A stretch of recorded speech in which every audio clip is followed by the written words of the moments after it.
the ultimate goal that these people have in mind is the goal to create a one world government run by the banking industry, run by the bankers, and they're doing it in sections. The European currency, the euro, and the European Constitution is one part of it. Now they're trying to do it in America with the North American Union.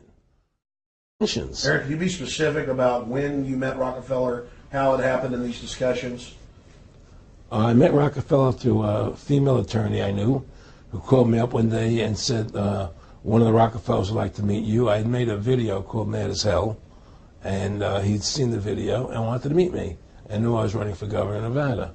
So sure, I'd love to meet him. And I met him, and I liked him, and he was a very, very smart man. And we used to talk and share ideas and thoughts. And he's the one who told me 11 months before 9/11 ever happened that there was going to be an event.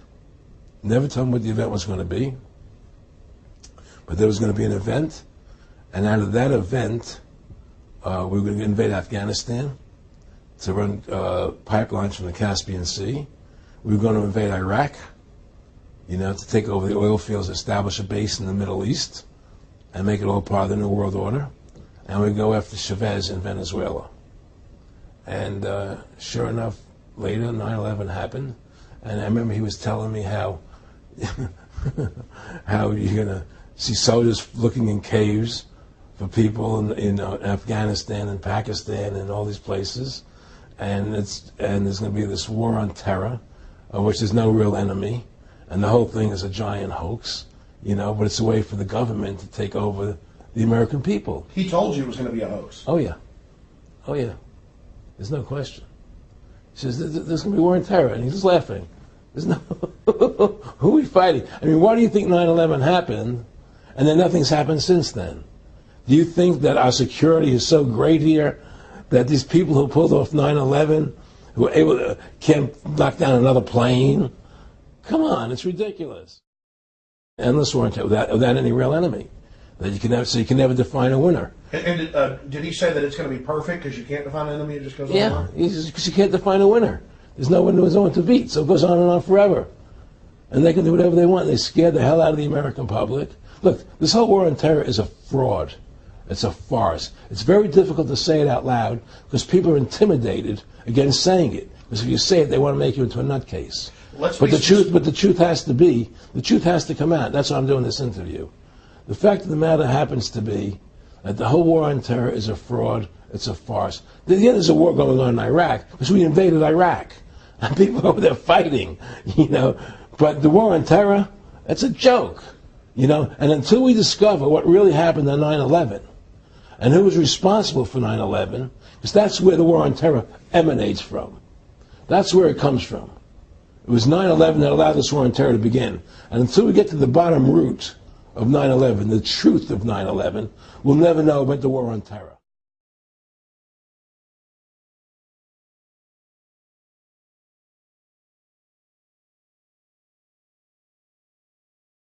Now let's watch the government add insult to injury to the people of New Orleans. No one will be able to be armed. We will take all weapons. That happened today in this wealthy neighborhood where homeowners had armed themselves to protect their mansions. Residents were handcuffed on the ground. In the end, police took their weapons but let them stay in their homes. Wasn't that kind and generous of the government to allow people to stay in their own homes? How thoughtful. Of course, they couldn't defend themselves from looters. For many of the police and guard troops, it is an uncomfortable job to do this in an American city. You never expect to do this in your own country. Walking up and down these streets, you don't want to think about the stuff that you're going to have to do. We are losing our right to property. The government is getting more pretexts to seize it, using the power to confiscate it with eminent domain. The asset forfeiture laws have proliferated.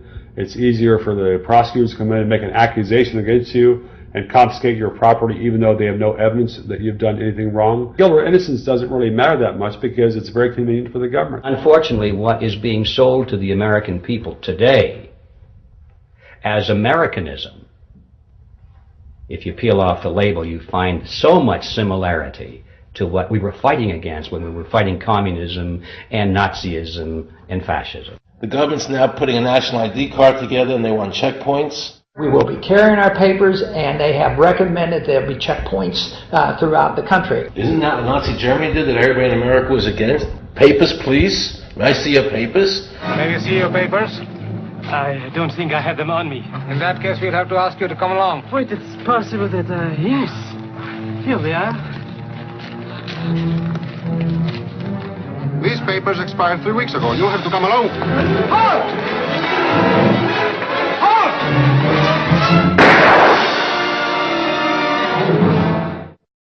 The new legislation, the national ID card is in it. It takes 3 or 4 pages to describe, and it will be connected with our driver's licenses. The states will be instructed on exactly what they have to do. Social security numbers will be used. Some type of a physical proof, such as fingerprints or retinal prints, have to be on it.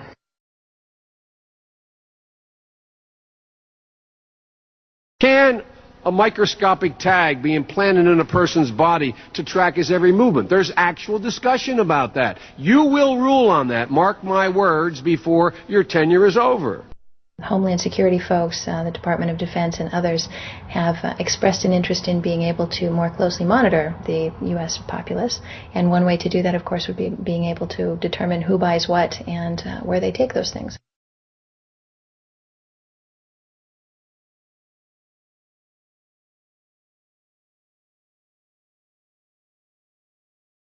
Radio waves can travel through walls, they can travel through wood, they can travel through the things we normally rely on to protect our privacy.